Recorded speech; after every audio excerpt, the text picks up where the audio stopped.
እዚህ ጋር የምታዩት አልፓይን ይባላል።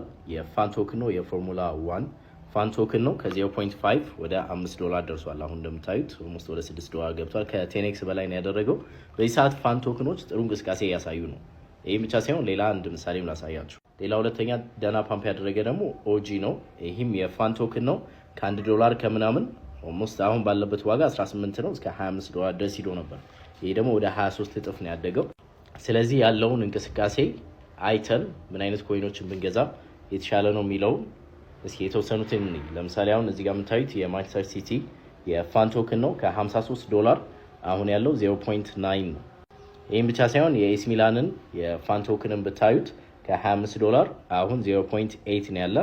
የባርሴሎና አለ፣ የአትሌቲኮ ማድሪድ ፋን ቶክኖች አሉ፣ የፓሪስ ሴንት ጀርመን አለ። በጣም ብዙ ፋን ቶክኖች ነው ያሉ። እንትናቸውን እያያችሁ ኮሚኒቲውን ጥንካሬውን እያያችሁ በተወሰነ መልኩ ወደ ፋን ቶክኖች ኤክስፖዠራችሁን በተወሰነ መልኩ ብታመጡት ተጠቃሚ ትሆናላችሁ ብዬ ተስፋ አደርጋለሁ። and I'll see you on the next one. Take care.